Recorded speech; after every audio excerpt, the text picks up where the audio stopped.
That's my problem. Any other concerns from other commissioners?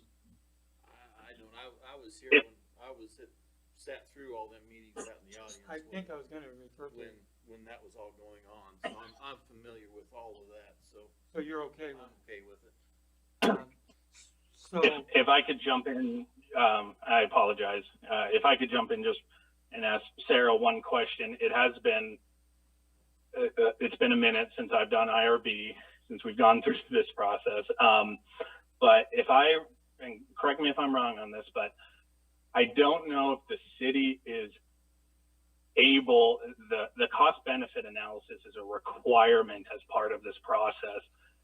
And the cost benefit analysis essentially shows that the city's taxes that it forfeits as a part of this process, we issue IRBs that are non-taxable. Thus the property has basically no property tax for a period of 10 years, I think. As a part of doing that, we have to have a cost benefit analysis that shows that the taxes the city collects in other arenas as a result of this project actually create a net benefit to the city rather than if we had no project at all. So the cost benefit analysis, I think my question is, are we even able to proceed if the cost benefit analysis is not a net positive? Because I thought as a requirement, we had to demonstrate that it was a benefit to the city, and that's what the CBA does. And everyone that I've been a part of shows that issuing the IRB is a net positive. So the cost benefit analysis, as you mentioned, is a requirement of state law. It is based solely on estimates that are as accurate as they possibly can be at the time the estimates are made. But obviously we understand that it's solely based on estimates, and the information that it shows does present a ratio. I've pulled up the cost benefit analyses and actually forward those on through Mary so you can get them at some point. But it's a tool, but it's not a litmus test. In this case, the second cost benefit analysis shows a benefit to cost ratio of 1.28 for the city.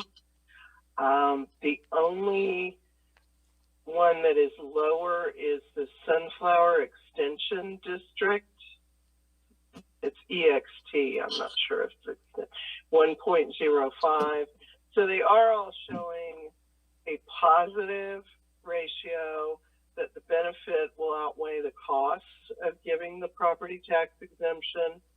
But again, it's based on estimates, and so it's not a litmus test. I have had communities where the benefit to cost ratio was less than 1, but Okay. it was an assisted living project, and they wanted an assisted living project to keep their seniors in their town. So there can be extenuating circumstances. In this case, it is a positive benefit to cost ratio all across the board. City of Goodland is 1.28. Sherman County is 2.47. The school district is 1.52. State of Kansas always makes out like a bandit, and they're 31.66 benefit to ratio. So it is a tool, but it certainly is in no way considered a litmus test on how it's done.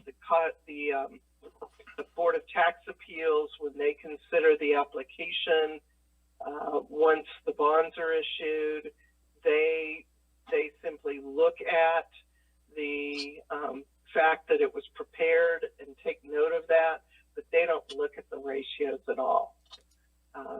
So I hope that answers a little bit more about that cost benefit analysis. So what exactly is the analysis, the cost and benefits of the cost of what we'd be losing in the property tax versus the benefit of the revenue the city would be making based on what the business brings to town. What exactly is? That's the assumptions that are made within that analysis. That is correct. And that's why, I mean, a new project like this, obviously it's going to bring in new sales tax. It's going to, while we're forfeiting the property tax, we bring in other tax bases. That's why the state of Kansas does so well, because they take very little property tax and take a great deal of sales tax. So their ratio is very high in their benefit. Sherman County similarly takes more in sales tax than the city does, and they take the bed tax, which would be amplified from this project. So that's why their ratios end up being higher than ours, but ours is still greater than 1, which shows that it's still a net benefit for us to do that. Any other questions, guys? Does that, one other thing on the cost benefit, does that also include the cost of like the concrete and the electrical work and all that other work that was done to provide access to the building? No, this is the cost to the community, to the city only. So it's not, it does not include in any way. I'm sorry, was this an expense of the city that was made?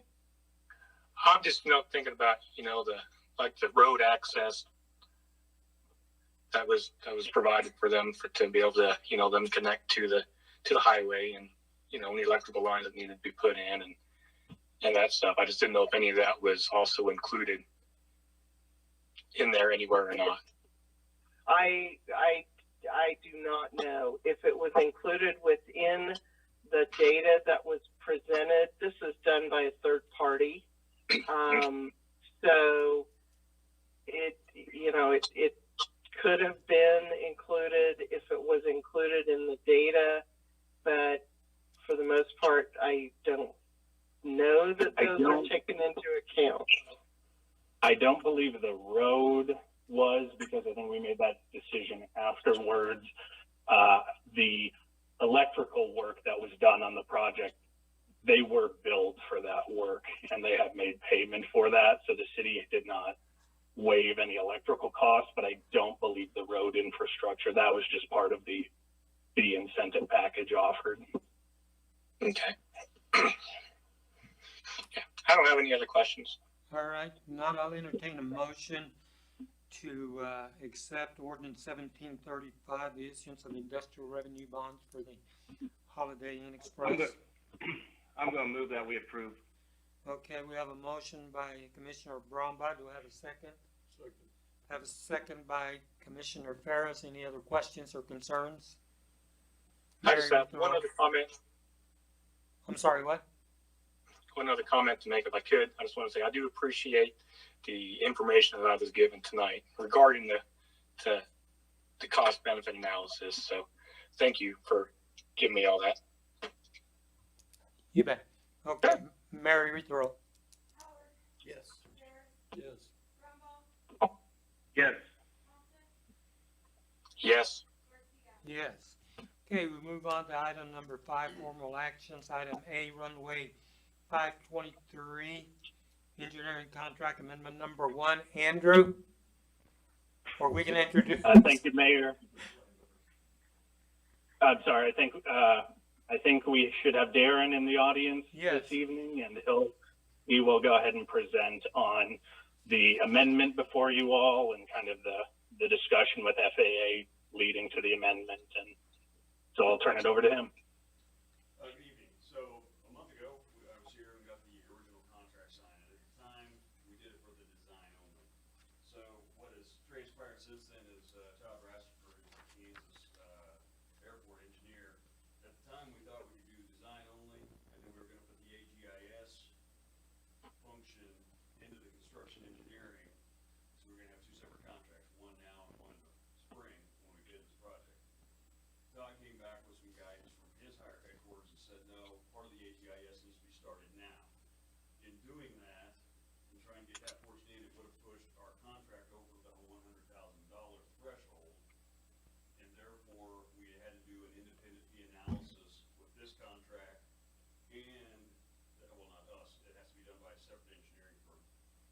Andrew contacted. So we'd had to do an IFA now and one on the second contract. So Todd said to save the city money, let's just put all the contracts into one. So this amendment is now for design and construction inspection, including all the geotech work, which was done a week ago. Now, we had the geotech out here a week ago, and they did all the borings they needed to do. It includes the AGIS, and also the project closeout, which is required by the FAA. So, on the base contract that we did a month ago, this amendment increases that base contract by $5,000. That's due to the fact that the geotech company, we needed to get it out here fast because the FAA wants our initial documents returned to them by December 1. So I need to get the geotech out here. That's why I got them out here last week, so we can get that report back to them. And so that was a little bit higher cost, so I need a $5,000 increase on that contract from a month ago. But then on the additional stuff that's above and beyond that, asking for $70,000 for the AGIS portion, and then and that's a lump sum. The construction inspection would be a not to exceed $154,500, and that'll be hourly. So if we usually anticipate a lot lower hours than that and costs than that, typically we're probably going to be on the range, and this is somewhere close to $100,000, especially if we can utilize the two guys here in Goodland. So it all depends on the timing and everything else. That should be a lot cheaper cost. And then there's a fixed fee of the $15,000 for the closeout documents that the FAA requires. Typically we do that as hourly, except the FAA, to do the final closeout paperwork, needs all the final invoices. So if we have hours after that point, we can't bill them, and then you can't close out. So that's why it's a fixed fee. I talked about the IFA, and if Andrew wants to jump in at any point, he can. But what the IFA is anytime a federal contract is over $100,000, the city has to, if it's under $100,000, the city can review the contract with the firm, and you can go through with city staff and say, yes, that looks okay, no, that looks not okay. And we base it on hours, not dollars, when they review it. So in an IFA situation, when there's over a $100,000 contract, you have to contract with another engineering firm that did not respond to the original RFQ for this project. So it had to be somebody that didn't turn in, original documents to try to get this project. And so what they do is they take a look at our contract, in this case the original contract and the proposed amendment, and they go through and they do, if they were the engineer, they come up with the same dollar values, hours and dollar values, and then they turn that back into the city. Andrew, and I don't know if Andrew alone or anybody else on city staff reviewed that document and compared it. I don't know what the final number was. All I know is that our total contract in the individual pieces and parts is less than what was turned in. Mm-hmm. Therefore, by FAA rules, you can go ahead and accept this amendment if you so choose. If our dollar value had been higher, then it's up to city staff to sit down with us and try to compare and see, okay, did the other engineer miss something, or why are these hours off? What's the difference? But in this case, our values were lower, so therefore you can just accept it if you so choose. Just a matter of formality. The reason we do that also is so that we put these numbers down so that we don't have to be going back and forth with FAA and wasting time, and depending on what their tempo is. So does commissioners have any questions? And like I said, we've got our surveyor scheduled to come out, I think it's next week, and the geotech's already been done. Our goal right now is to hit that first deadline of the FAA of December 1. And then the next deadline, I believe, is right after the first of the year for the first set of documents. And the whole goal is to have this thing out to bid. I believe it's April 1st, is to get it out to bid. So since it's an accelerated thing, Todd with the FAA said, even though we don't have this amendment enacted, he said, go ahead and get rolling. So we had the notice, because we signed the original contract a month ago, to get the geotech on site and get them going. So what's the estimated completion date? That all depends on a contractor that gets a job. I mean, the FAA has the money because they set aside this money in a special pot a couple years ago already. Back in, I think it was 2018 range, they earmarked your project for FY21, which is, we're now in federal year 21 funds. So that money is earmarked there. The problem always comes the fact that just because it's earmarked doesn't mean Congress has sent it actually down to the FAA yet. So part of the answer with federal funds always has to do with when Congress gets around to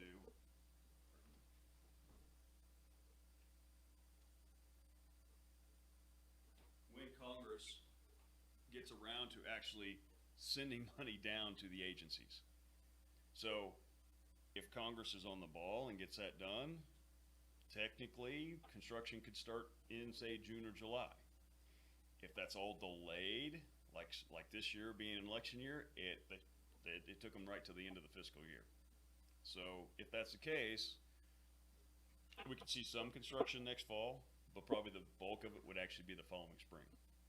So it's a combination of fund availability and contractor.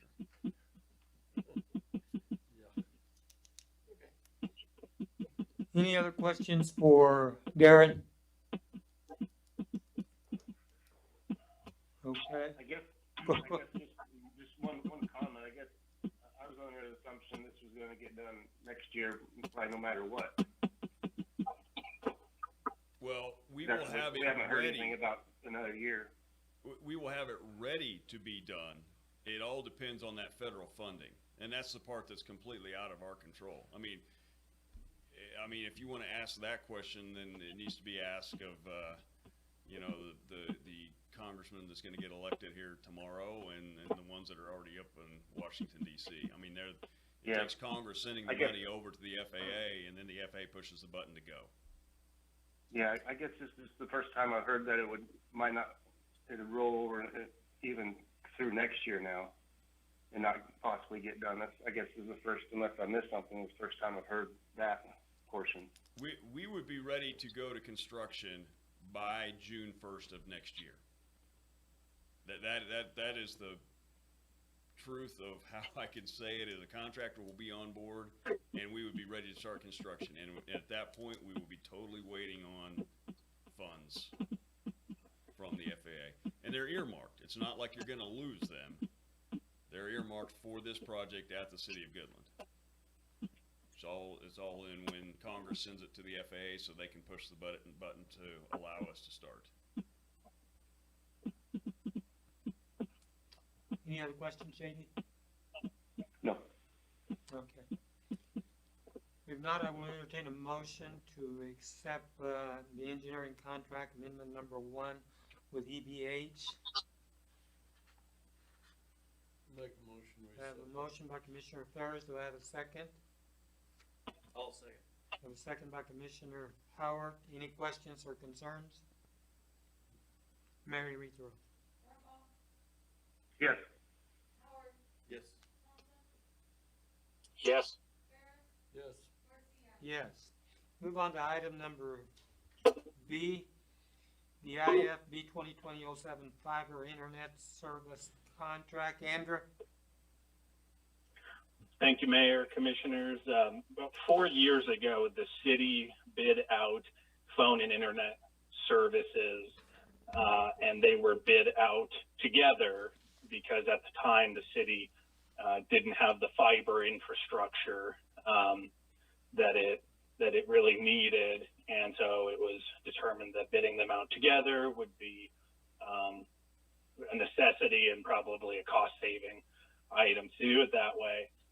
It has been 4 years, and the length of our contract with our current provider, Eagle, who's now Vive, has expired, and the cost of services has changed and everything. So we did put those bids back out for new procurement. We did put them out separately.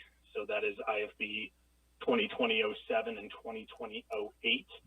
And we did, by bidding them out separately, receive several bidders. I think the intent of separating them this time was to receive additional bidders, reach a broader audience, and I think we were successful in doing that through this bid process. In your agenda packet, you should have kind of a write-up from Josh on this, and I'm actually going to turn it over to him at this point to take commissioners through what the bids have come back as, and then get to our staff recommendation. So, Josh? Okay. Well, first of all, has everyone had a chance to look at what was presented? Yes. Do you have any questions on anything that was in there? So we're currently being bid 100 megabytes. Is that what we're Correct. paying It's for 100 right now? megabit Okay. per second fiber. And we're going to 500. That Right. would be my preference, yes. There's a bid there for 250, but your hopes would be 500. Yes. As more and more services go online, obviously, we had an incident just the other day where the 100 meg that we have started getting highly saturated and slowing everybody's speed down. Especially with COVID and things like that, we have more people working remotely. We have more and more services going online all the time. So the better the connection, the better it is, not only on me, but staff in general. Sure. And they are doing the 500 megabytes and 28 network for $6.59 a month, right? Yes, that would be vibes. For the internet, yeah.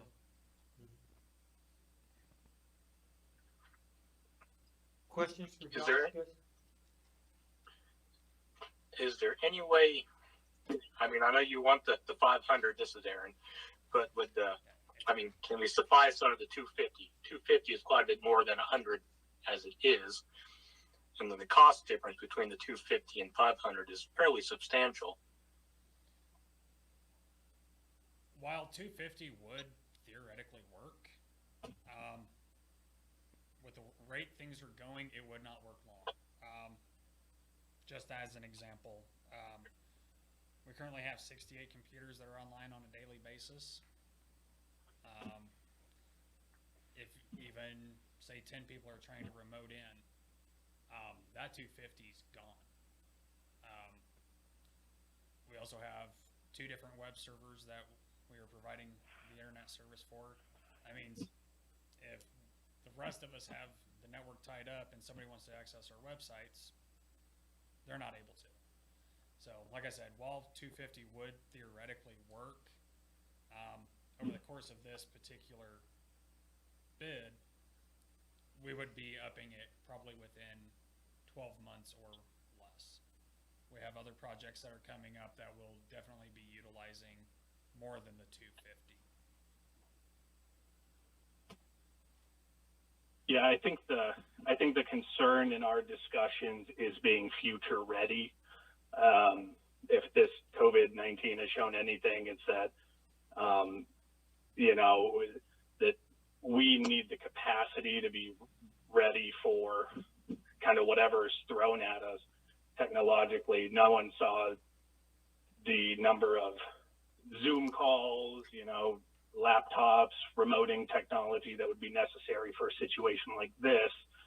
While 250 seems like a lot of an increase, it will get used up very quickly.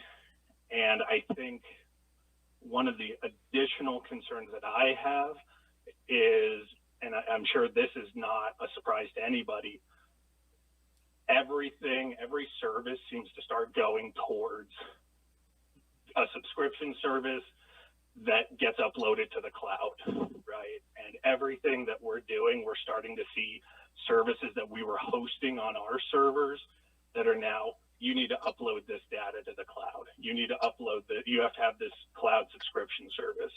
And a lot of those services we are holding on to. We're doing what we're doing for as long as we can, but we'll only be able to do it for as long as these softwares and providers allow us to do that. There will become a time where they say, oh, nope, we don't support the old service anymore. You have to get on our new service. it's a cloud-based program. So I think it's just a reality of the way that everything is going, that we're gonna have to have greater internet capacity to be able to accommodate those things, because everybody's going to that model, and it's a frustration, but it's we kind of don't have any leverage in the matter. So I think we could probably get by on 250 for now, but at some point, the city will have to bump that up, in my opinion.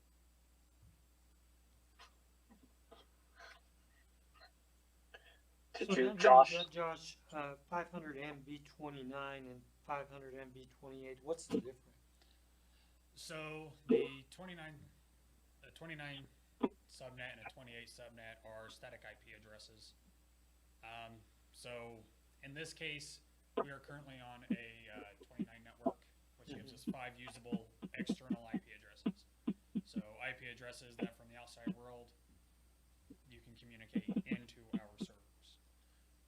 The 28 network gives us 14. Again, I mentioned the 2 web servers that we have. We have several other services that, given additional IP addresses, we would actually have the ability to make those accessible from the outside world, if that makes sense. One would be our document management system. That way, again, as people are working from home and things like that, they would still be able to access our documents via our server, not having to email them back and forth, having to upload them somewhere else and taking them out of our control. Yeah.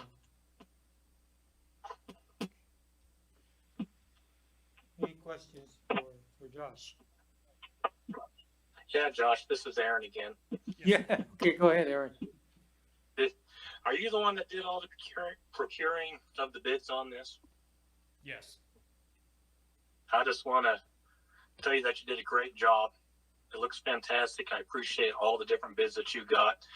And, you know, when I've complained a lot over the year about needing more bids and wanting more, this is exactly the kind of thing that I'm wanting to see. So thank you for that. I appreciate it. Thank you. If you have any questions for John, I think Mr. Newell wanted to, I think that, just if you have any questions to me or, so I just want to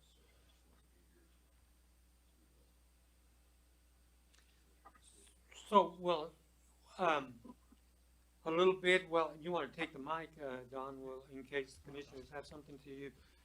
There was a little bit of difference monetarily wise, on S&P, like about $142 a month difference, for the same service and everything. You might explain to the commission. What the difference is, the bandwidth, and most of the time we just try to figure that by usage, you know, a little bit, and so as looking up the quote up here, it's, you know, I don't know how they quote theirs. I can't state to how every other company's quoting theirs, but you know, and the statement was made. I mean, he is correct. I mean, we just live in a bandwidth intensive society, very much so. And so, yeah, there is some difference on that between the 500 and the 250s. I can see that, but it's normally how we try to, you know, split out. I can't speak to what they do on their side. Sure. Yeah. No. I was just wondering, maybe you had something to say to the commission, or? Well, other than we do, I really appreciate the opportunity to get to quote this again, you know, and we're proud to be a provider right here in as a local provider here, and we appreciate you guys, and appreciate the work that you've done on this also. So, do you have any other questions or? Any other questions for Don, Aaron, JD? No questions for me. Thank you. Okay, thanks, Don. Okay, so commissioners, we have the formal request. I did think that I agree with Josh that, you know, that we should just go ahead and do the 500. It's something that we're eventually going to need as we continue to expand, and the consumption is, you know, they've related to for no more than the minute differences there, that's what I would recommend, but, I'll entertain a motion. And is this for a 5-year contract, or how long is it? Correct, 5 years. And I'm sure Don will attest to this as well. Usually when you do a 5-year contract like this, at some point down the road, they usually let you renegotiate it within that same term for increased capacity.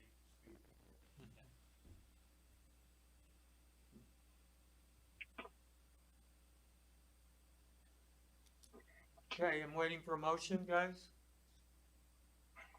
This is Commissioner Thompson. I'll make a motion that we approve the contract for Vive for the 500 megabyte / 28 sub contract for 5 years.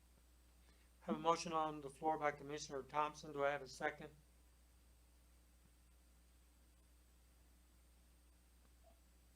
Second. Have, okay. Have a second by Commissioner Brombaugh. Any other questions or concerns? Mary, read the roll. Yes. Yes. Yes. Yes. Okay. Move on to item C, IFB 2020-08, phone service. Josh? Andrew, did you want to start this, or? No, I think, you know, along the same lines, we're bidding out for phone service, so, yep, Josh, you can take it. Yeah, so, this one, again, I know there was a lot of contention on the last one. So whenever I bid this one out this time, I actually intentionally left some pieces of information out as a ploy for every provider to actually contact me directly to get that information. That helps weed out bad bidders and ones that are just checking the boxes. I think, let's see, what do we have? We had 6 overall bidders, 3 local. I did remove 2 bids that were received on time. However, one never contacted me on anything more than, this is still going out, right? Type of thing. So, they did not have any of the proper information, phone lines, etc. in their bid. We did remove it, and the other one sent it via email. Had to remove it, and it defeats the purpose of a sealed bid. If I can see everything and have to print it off for the sealed bid. Overall, I think it was a much better process this time. Honestly, I have a lot more information and knowledge on the phone systems and how they operate and things like that anymore. So I was able to kind of hone in on what we were looking for and things like that. But anyone have any questions on that one? Questions for Josh?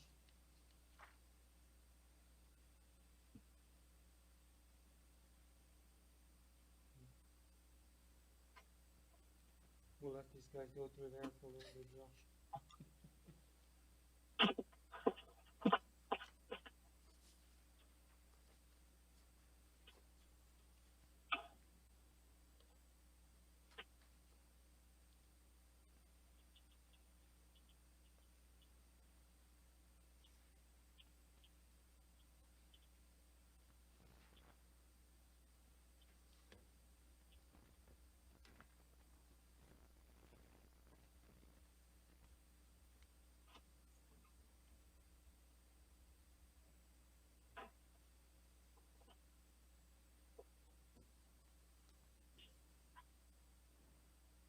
Okay, guys, I will entertain a motion on item C.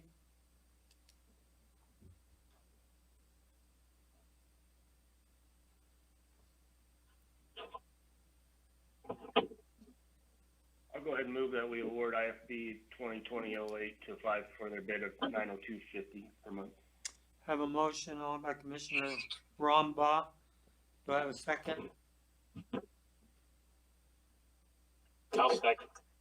Have a second by Commissioner Thompson. We'll give a little time. There might be some questions here.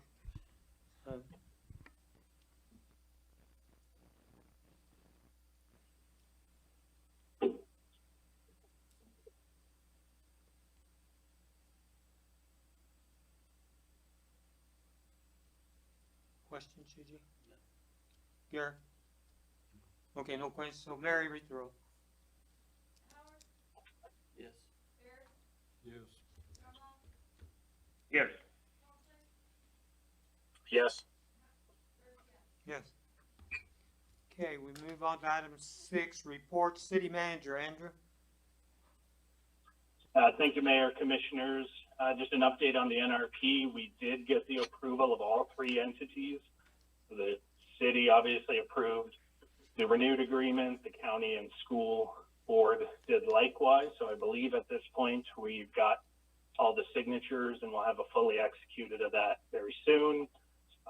So the new NRP will go in place at the end of this current year and go until the end of December 31, 2023.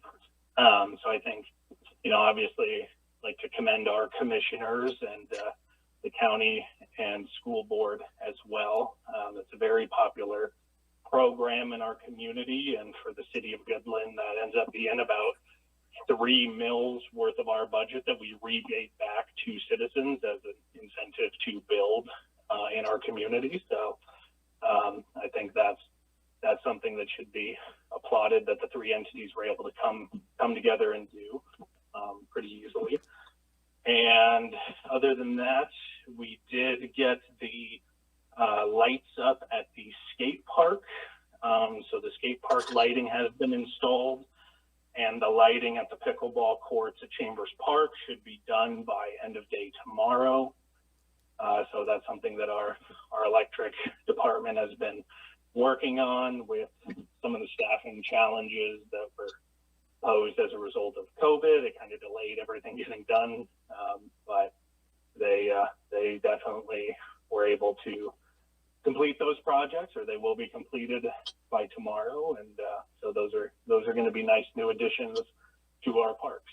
So other than that, if there are any questions from commissioners, I'd take them now. Any questions for Andrew?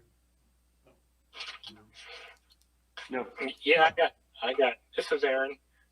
Yeah, go ahead, I got Aaron. a question. Okay, I just wondering.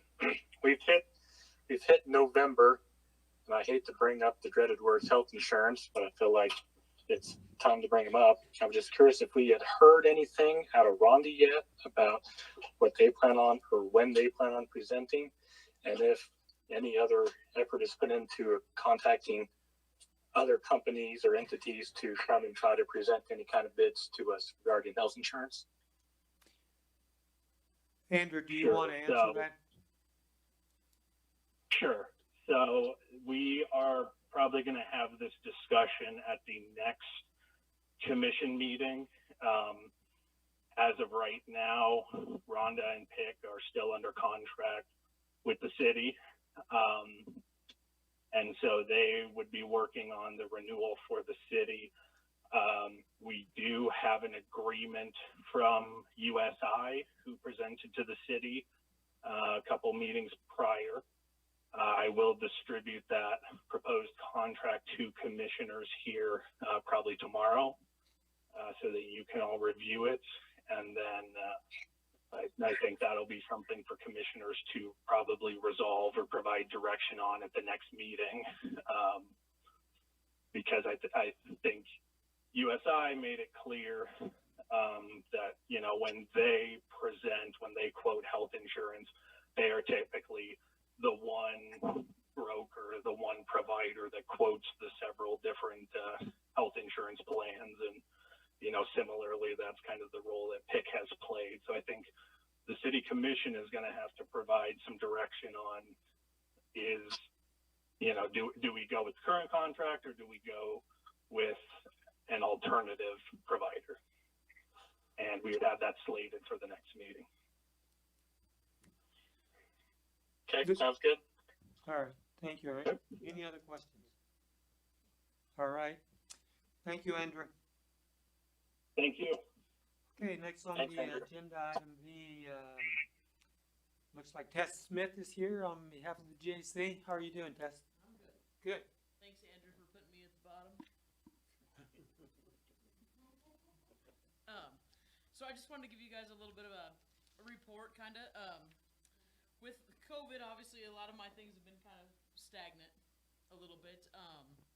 Some of our indoor activities have taken the back seat. Youth volleyball camp, usually we pair up with the high school for that, but there's no way safely we can put 65 camp participants and then the high school team all in one building. So some of those things might be pushed to the side and may not happen right now, but the stuff that have been able to have, we've been really successful with, and any of our outdoor activities we've been able to move forward with. So we've been really excited about that. A really cool deal this summer as we realized that we could still host baseball, softball, and t-ball for the summer. I went to the Community Foundation and asked them for a full $5,000 so all the youth that participated in our community could play for free and nobody would have to worry about. Granted, it's only a $20 fee, but just something that nobody had to worry about, and they gladly did that, and I think they enjoyed seeing their logo on the shirts all summer, and you know, might be something I think I can even talk them into doing again. So that was huge and just a nice relief for everybody in our community to be able to do that. If you haven't been into the GAC, you need to come by. We took our 6-week shutdown and painted walls, new facelift there, new carpet right at the end before we opened up, and bathrooms are next on the agenda. We've got some spark money to help us make that all happen. So we'll be hopefully starting that project here pretty quick. Just kind of sprucing the place up. We were going to have to do that anyway, so we decided while we were shut down that was a great time to do that. So we've been very lucky. Some of those projects have been able to happen with the help of our Community Foundation and the Dane Hansen Foundation. So very thankful for our local help and able to write a grant and get money from Dane Hansen. So probably the next thing coming up on our agenda, we usually are playing right now is our adult co-ed volleyball league. Just kind of right now, outside activities at the high school are not happening. I mean, that's me bringing in almost 120 adults that I have no idea where they've been, whereas our kids, we know where they are. So co-ed volleyball currently is on hold. Hopefully after second semester, maybe that's something that we can get to. But kind of in a holding pattern with some of those deals. But looking forward to our spring and summer programs, soccer, pitch hit and run, and t-ball, baseball, and softball, and all that. So getting excited about those. As far as pickleball goes, we've got a great group that right now they took 2 weeks and played inside while I was a little colder, but today I think they ventured outside and played. So, Danny, thank you. They're super excited about the lights, and they'll actually be really excited to see that they're done. I kind of had them convinced that it might be a little bit while still. So, yes. So, and I just want to say thank you to all of you, and thank you to Danny and his crew for always. He's only a phone call away or a text message away for whenever I've got a question or if he's got a question for me. So, do you guys have any questions for me? Any questions for Tess? Okay, Tess, thanks so much. Thank you, guys. You bet. Thank you, guys. All right. Item C, cemetery caretaker. Joni was supposed to be here. I guess she's not here. Okay. All right. So we'll bypass on that. We're gonna move on to commissioners' reports. Start over here with Gary. I have nothing. All right, thanks, good. JJ? I don't have much. I just want to reach out to all the employees. I hope everybody that's been homesick with COVID can get back to work right. And their thoughts with everybody that's doing that. That's all I had. Good. All right. Aaron? I don't have anything to add. Thank you. Okay. JD? Nothing, thank you. All right. Mayor, thank you so much again, Danny. Looks like we're making progress up there. They're going to like it. Want to remind the commissioners of special commission meetings on Wednesday and Thursday, 5:15. So that's all I have to report. If there's not any other business, I would entertain a motion to adjourn. Make a motion to adjourn. Commissioner Ferris, second. Second. Commissioner Howard, all those in favor? Aye. Thank you, guys. Thank you. Thanks, JD. Thank